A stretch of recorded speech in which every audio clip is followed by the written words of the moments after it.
One legendary guest to another. We just had Andrew Dice Clay. We now welcome in Andy Martino of SNY.TV. All right, Andy, bunch of things. You and I talk quite a bit on and off the air. Obviously, baseball night in New York. You catch that 6 p.m. weekdays on SNY. But there's a lot of reasons I wanted to have you on today, starting with David Wright. You've covered David Wright for a long time. We had Terry Collins in earlier today. Wright will have his number retired on Saturday. Where does David rank as far as the players that you have covered in your career? Sal, in terms of, there's two different ways I could go with this. It would be similar, but like baseball players or human beings? Or well, both? I would how do you want to go with it? It's a great question. I would try to combine the two because I know your answer about baseball players. You can say, well, Judge is better or this guy's better. Well, like we know what Wright was as a player, but I mean all encompassing. When you factor in everything, where would you put Wright in that category? I'll tell you what, in terms of baseball player, Aaron Judge and A-Rod and people that you could say like are on another level, Hall of Fame type level. But David Wright was, it's easy to forget what a superior baseball player he actually was for quite a few years before the injuries started to kick in, the way he controlled at bats, the power that was unfortunately sapped by the original dimensions of Citi Field, and of course getting hit in the head by Matt Cain didn't help. And some things that added up, but what a baseball player. And I think that's an important thing to note. He's not just a nice guy or a good representative for the Mets or anything.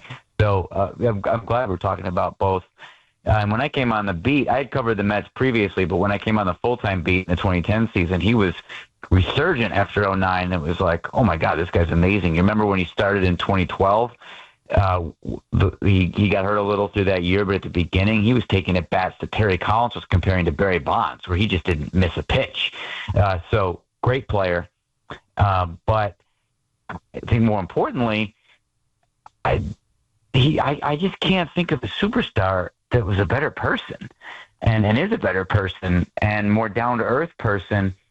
And I know it becomes cliche to say that about Wright because everyone says it, but it's just so true. And when he was in his younger years, I remember like looking at him really closely for a while, being like, this guy's not for real, is he? He's too nice. I mean, he must be slick. There must be something phony about this. And then you finally go, no, he's the real deal. And I'll tell you a quick story. I could tell you many, but just to his character, exceeding even mine, and certainly yours, Sal, but mine as well. He was in the locker room one day when Josh Tolley was a young player, and there was a reporter who was interviewing Wright, who was kind of like making a goofy job of it, like an inexperienced reporter, and just asking like weird questions and being maybe a little bit less than professional. And Tolley looks at me and he's like, who is this guy? And I'm like, I don't know. And me and Tolley are kind of chuckling behind the reporter's back. And the second the interview is done and the guy is safely out of earshot, Wright turns to me and he lays into me. He's like, oh, I remember when you first came around here and you're like, Mr. Wright, can I please have an interview? And now you think you're better than someone? Like, don't you come in here with that attitude. Who do you think you are? And I'm like, yeah, you're absolutely right. That's fair. And I'm a jerk and you're not. And there's not that many instances where the ball players are more mature than you are. So learning how to be a better person through the superstar player is certainly special. That is a tremendous story that I have never heard before. You never told me that one. If you did, I forget it. But I don't think you ever told me that. And it does speak to David Wright, where it's not just when the cameras are on or around certain people. God, and that's why, Andy, like, I'm almost mad at myself because I don't think I properly appreciated all that David Wright was, because I was still kind of in my prime fandom when he first came up, and he was billed as, one of the Mets saviors, him and Reyes, and I used to joke and call him the golden boy who could do no wrong, even though he was, I thought, subpar in the 2006 NLCS, so I kind of held that against him. But I think there's great value in not only being homegrown and carrying yourself the right way and representing the franchise, but God, the respect that he showed everybody, the way that he handled himself and was a great player on top of it. I think outside of Tom Seaver, who will always be the franchise, I think Wright's the greatest Met ever outside of Seaver. I certainly could see that argument. I mean, there's a couple guys we could look at, like, for different reasons. Piazza, Beltran, obviously we all know who the names would be. But yeah, Wright was he's just the whole package. And I mean, almost to a level where it's frankly unprofessional. Like, I'm really happy for him, and I'm excited to be there on Saturday. I'm leaving my family at the shore to be there on Saturday. That's how important this is to me personally. And that says something about, like, the greatness that he had, the person that he was, the person that he still is. I mean, even now, like 2024 NLCS at Dodger Stadium, our buddy Josh Satin, who's great friends with David Wright, they both live out in L.A., texted me. He's like, "Hey, I'm down sitting in the seats by the dugout. Come say hello." And I'm talking to Josh for a few minutes during the game. And all of a sudden, I look a couple seats down, and David's there, and I didn't know. And he stands up. He's like, "Oh, what? You're going to big league me now for Josh Satin?" Da, da, da. And like, "Oh, sorry. It was great to see him." Da da da. It always feels right in Mets land when David's around. And then that was the day that Vientos, remember, they walked the guy in front of him, and Vientos hits the grand slam. It's a big day, like big coming out into stardom, or so it seemed at the time for Mark Vientos. So he is the story of the day. I text Wright. I'm really sorry. I didn't mean to, like, seeing you for the first time in a couple of years. It wasn't like an excuse to bug you, but you're the iconic third baseman. Vientos had this big day. Is there any way that you could text or call me with a quote about Vientos so I could put in my column? An hour or two go by. He doesn't get back to me. I'm like, oh, shoot, I overstepped. David and I have a good relationship, but that was probably annoying of me. And then, like, in time for me to include it in the column, he sends me these texts. He's like, "I'm so sorry. I was driving. I missed this, but here's what I think about Mark." And then he sends me like 3 or 4 long paragraphs of detailed, like, well-worded thoughts about Mark Vientos. When I first saw Mark in spring training a couple of years ago, I was struck by his da-da-da. And I'm like, Jesus, man, you didn't have to do that. And it just keeps going, where not just in his playing days, but in retirement, he's just that guy. He is the man, and I love hearing more and more stories like that. We're talking about Andy Martino of SNY.TV. We'll get into the trade deadline stuff in just a minute. Mets and Yanks, both sides of that. One more on Wright. Did you watch The Right Way that's going to be premiering tomorrow night on SNY? Have you seen that yet, an advance copy? I did watch it a few nights ago, and Joe Krause, our guy that does these documentaries, they did a great job getting Wright to open up. There were some things in there with a little harder edge than what we usually see from Wright publicly, saying how much he disliked Jimmy Rollins and the Phillies. I mean, and what great entertainment. What a rivalry that was for a couple of years, and remembering that. And then there's a moment where Wright says that in his interview with Joe that he had some regrets over diving to cover third base in that play where he injured himself. And it's very rare for an athlete to say, "I regret that I tried too hard in that moment." And Wright basically says that. I'm paraphrasing a little, but that's an example of how we get a very raw and open David Wright in that documentary. So I highly recommend. I think it's on at 8 o'clock tomorrow on SNY. Highly recommend. Yeah, I'm not sure what time exactly. It might be. I believe it's 8 o'clock. It might be 6:30. Okay, well, whatever. I'll follow your lead on that. Either way, keep it locked to Baseball Night in New York first, and then watch it. It's great. But I wanted to ask you about that because I learned, or maybe not learned, because you live through it in real time. It's nice to look back on it when you have everything kind of in sequential order, how it started and then how it ended. And there were a lot of ups and downs, and there is some sadness to the story, of course, but there is great reward in it as well. He was able to come back from injury and be in the World Series and hit a home run in the World Series. I mean, outside of winning the World Series, that's as good as it gets. And the fact that he could do that after what happened in 06, 07, 08, after the injuries, after getting hit in the head, all those different things. God, like, I don't think that it's an unhappy story with David Wright. No. I'd be curious to get your thoughts on the roller coaster, the ups and downs, and how you think the ending of David Wright's stories is. I strongly agree with that, Sal. And I've noticed it's a little bit of a controversial opinion among Mets fans. I've expressed it a few times over the years and gotten some blowback. But I know David Wright personally. I know friends of his, and he's well-adjusted enough where he does not see this as a sad story. The only thing that really sucks is that he's got to deal with his back stuff as a human being for the rest of his life. But in terms of and that's not to minimize that, but in terms of a baseball career, I guarantee everyone who's listening that Wright does not consider his career a sad story. He had great moments, like you said. He got back. He was able to not only hit that home run in the World Series, but 3 years later have that day where his daughter throws out the first pitch and at Citi Field, and he comes back for one final game. He was at peace with the career and the way it was, and he made his money too. And I don't say that cavalierly. Like, he's mature enough to know the sad story is the guy that gets spinal stenosis in Double-A and never plays. That's the sad story.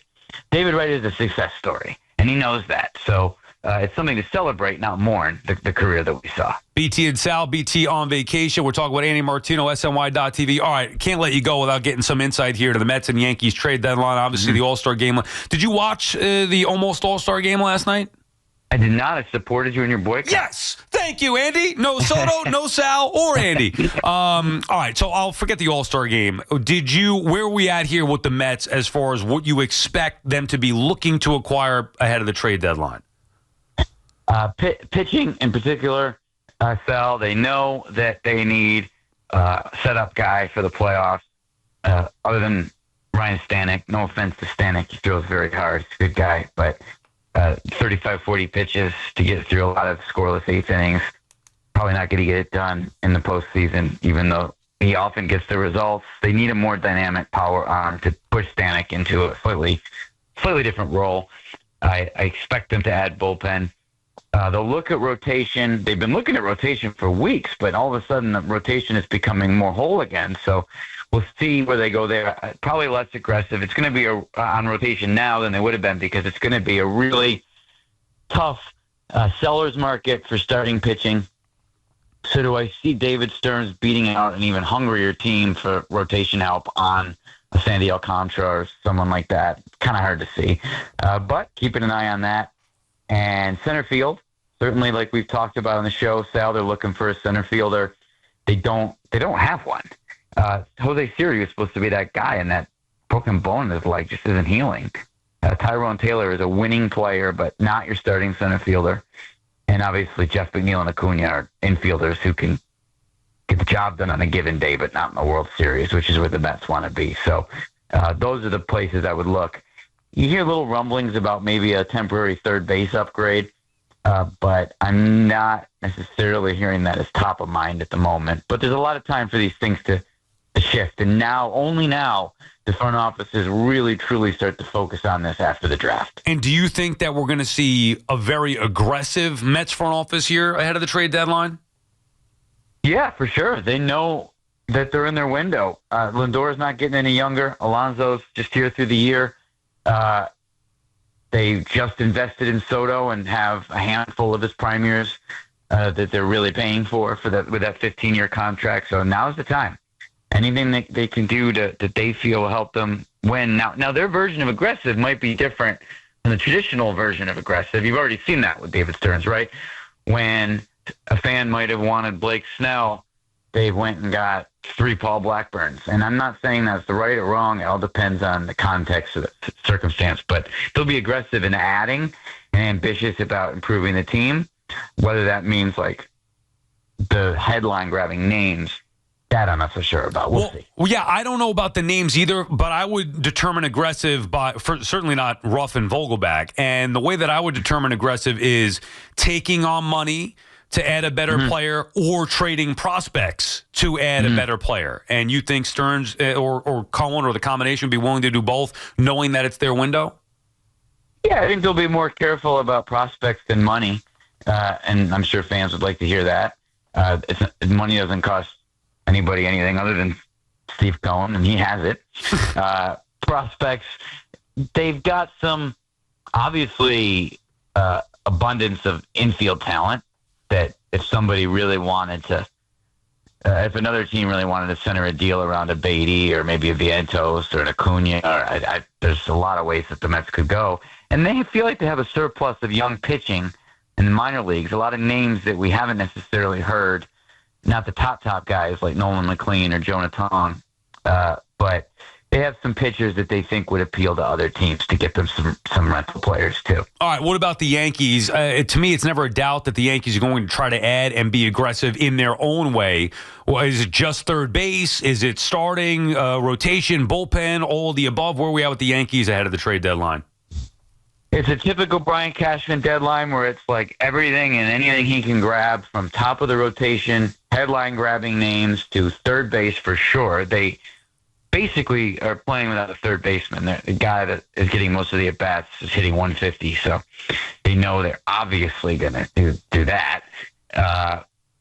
They really don't have a lot of need in the outfield this year, so or if any need. So you look at pitching and third base, and look, this is a team where the rotation built the guys that came from other organizations, like Garrett Cole was out, obviously, Max Fried, Carlos Rodon. The Yankees are never afraid to acquire big, bold names and players they didn't develop and trade their prospects to do it. So it'll be in a year where they could easily be in or win the World Series. They're gonna try to go for it, of course. You probably should have taken those days down at the shore with your family, because in a week or so you're going to be nonstop with all these potential trades and rumors and all that stuff. No. Well, Sal, sick and twisted people like us sometimes prioritize our work life over our personal life, and it feels like the right thing in the moment. We'll be paying for it with perhaps less love and attention from our family down the line when we're old. And it will all be worth it. Andy, we appreciate it. I'm not so sure. Hey, you got to do something to make sure the kids are getting fed, right? That's true. Maybe I'll see you out. Are you on? Where are we at with Baseball Night in New York? Are you on at all the rest of this week? I'm going to see you tomorrow. All right. Well, actually, you won't. I'm off tomorrow from Baseball Night in New York. But look at you. Yeah.